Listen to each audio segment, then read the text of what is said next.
عید مباحلہ اسلام کی عظیم فتح کا نام ہے۔ عید مباحلہ پیغمبر اکرم صلی اللہ علیہ وآلہ وسلم کی حقانیت کا بین ثبوت ہے۔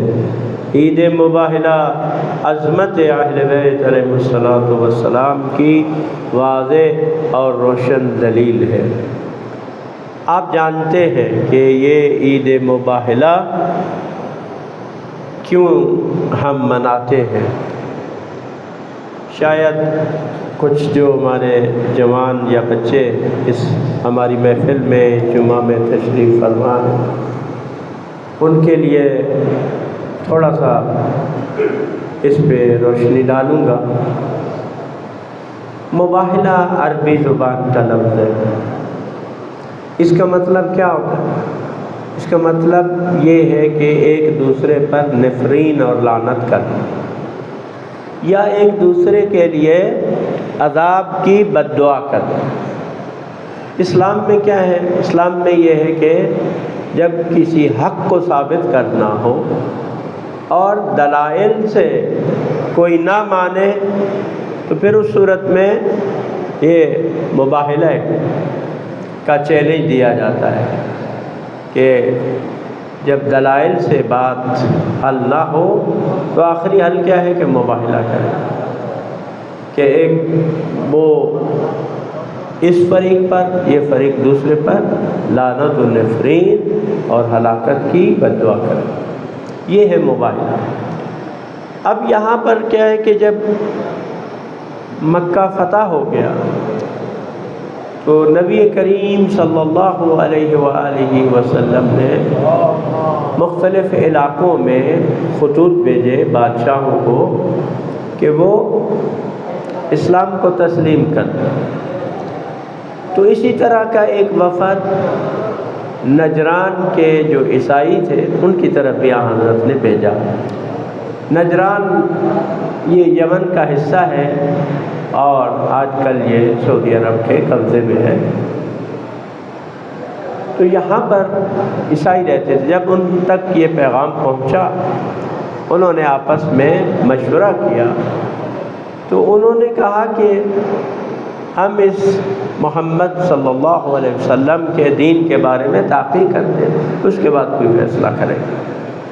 لہذا انہوں نے ایک علماء کا 14 رکنی وفد تشکیل دیا اور دیگر لوگوں کو بھی ساتھ دیا، تو کل یہ 70 افراد یہ نجران سے چلے آئے مدینہ، اور انہوں نے بہت ہی فاخرہ قسم کا لباس پہنا ہوا تھا، زیورات پہنے ہوئے تھے۔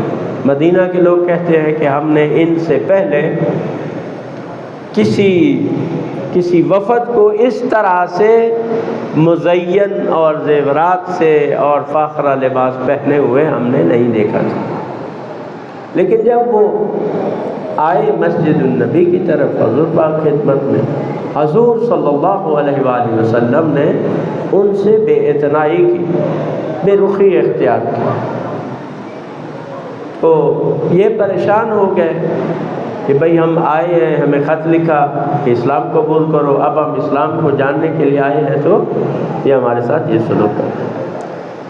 تو یہاں پر بھی امیر المومنین علی ابن ابی طالب علیہ السلام جو مزاج شناس پیغمبر صلی اللہ علیہ وآلہ وسلم تھے اور حضور پاک کو جانتے تھے، انہوں نے ان کی بھی رہنمائی کی، کہا کہ یہ لباس اتارو، سادہ لباس پہ آؤ، کیونکہ حضور پاک کو یہ بات پسند نہیں ہے۔ وہ شاید اپنا روب جھاڑنا چاہتے تھے، حضور پاک کو مرعوب کرنا چاہتے تھے۔ حضور پاک نے بتا دیا کہ ہم تمہارے اس سے مرعوب ہونے والے نہیں ہیں، لہذا سادہ لباس پہن کے گئے۔ حضور پاک نے ان کا استقبال کیا۔ تو پھر حضرت عیسیٰ علیہ السلام کے بارے میں ان سے مناظرہ ہوا، بات چیت ہوئی۔ حضور پاک دلائل دیتے رہے، وہ اپنے دلائل دیتے رہے۔ آخر میں یہ بات آئی کہ جی حضرت عیسیٰ تو اللہ کے بیٹے ہیں، اور چونکہ حضرت مریم کا کسی مرد سے نکاح نہیں ہوا، شادی نہیں ہوئی، لہذا کیا ہے اللہ نے ان کو بیٹا دیا، تو یہ حضرت عیسیٰ کیا ہے؟ خدا کے بیٹے ہیں۔ تو اللہ تعالیٰ نے اپنے نبی کو وحی کے ذریعے سے جواب دیا کہ عیسیٰ کی مثال آدم کی طرح ہے، اگر کسی کا باپ نہ اور وہ خدا کا بیٹا کہلا سکتا ہے تو پھر حضرت آدم تو بطریق اولا ان کا تو نہ ماں ہے نہ باپ ہے، تو ان کو لاجواب کر دیا۔ لیکن انہوں نے حق کو تسلیم کرنے کی بجائے ضد اور ہٹ درمی سے کام لیا، لہذا طے ہوا کہ ان کو مباہلے کی دعوت دی جائے۔ ٹھیک ہے، سورہ آل عمران کی جو ہے وہ آیت ہے فمن حاجک من بعد ما جاءک من العلم فقل تعالوا ابناءنا وابناءکم ونساءنا ونساءکم وانفسنا وانفسکم ثم فنجعل لعنۃ اللہ علی الکاذبین۔ پھر ہم مباہلہ کریں گے اور فنجعل لعنۃ اللہ علی الکاذبین۔ اب تاریخ طے ہو گئی 24 ذی الحجہ، کل 23 کو یہ ہوا 24 کو کہ کل ہم مباہلہ کریں گے۔ تو اب مباہلے میں آپ سب جانتے ہیں اس پہ کسی کا بھی شیعہ سنی کا کسی کا بھی کوئی اختلاف نہیں۔ یہ بھی آپ دیکھیں نا اہل بیت علیہ السلام کی عظمت کس طرح سے کہ نبی کریم صلی اللہ علیہ وآلہ وسلم اپنے ساتھ کن کو لے گئے؟ جناب علی مرتضیٰ علیہ السلام، جناب سیدہ زہرا سلام اللہ علیہا، امام حسن مجتبیٰ علیہ السلام اور امام حسین علیہ السلام کو اپنے ساتھ لے گئے۔ اور وہاں پر جب انہوں نے دیکھا کہ یہ ہستیاں آئی ہیں تو جو ان کا بڑا پادری تھا اس نے ان کو کہا کہ ان کے ساتھ مباہلہ نہ کرنا۔ وہ الفاظ موجود ہیں، اس نے کہا کہ میں وہ چہرے دیکھ رہا ہوں کہ اگر یہ خدا سے دعا کرے کہ یہ پہاڑ اپنی جگہ سے ہٹ جائے تو پہاڑ اپنی جگہ سے ہٹ جائے، بس ان سے مباہلہ نہ کرو، تباہ و برباد ہو جاؤ گے۔ بس انہوں نے کیا کیا؟ جزیہ دینے پر آمادہ ہو گئے اور وہ ہار گئے اور محمد مصطفیٰ صلی اللہ علیہ وآلہ وسلم کامیاب ہوئے۔ اب اس سے چند نکات ہیں، مختصر سے وقت میں ان میں سے کتنے بیان کر سکتا ہوں۔ یہ دیکھیں، یہ دین کی فتح مبین ہے کہ عیسائیوں جو ایک مذہب تھا اس کے مقابل میں، اور یہ کوئی حدیثوں میں نہیں، قرآن مجید میں یہ واقعہ موجود ہے۔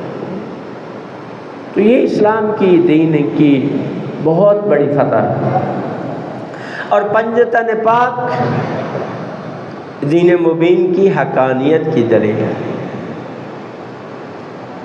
اور دیکھیں،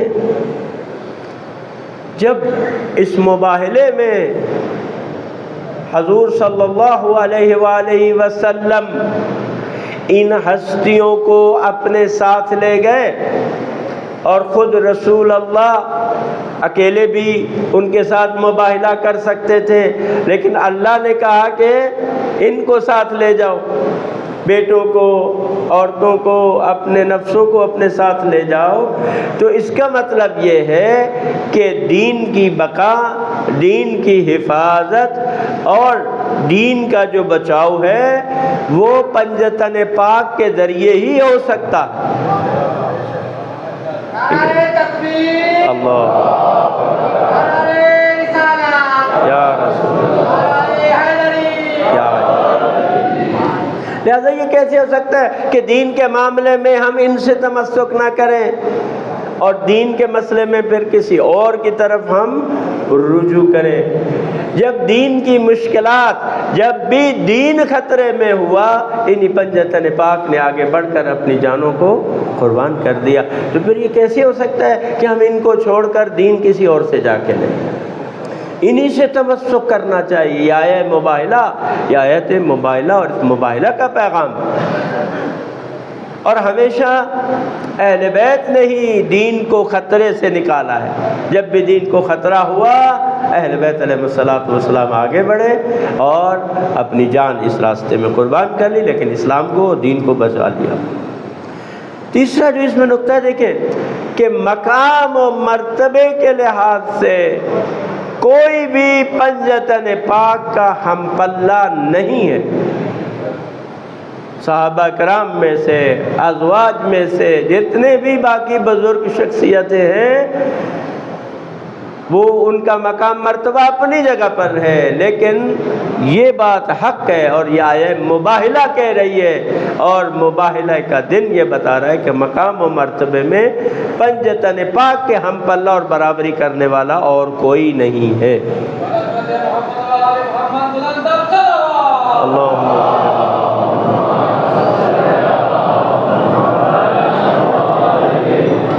کیونکہ دیکھیں کہ اس میں سیغے جو ہے وہ جمع کے ہیں، ابناءنا، اپنے بیٹوں کو، اپنی عورتوں کو، اپنے نفسوں کو، جمع کا سیغہ ہے۔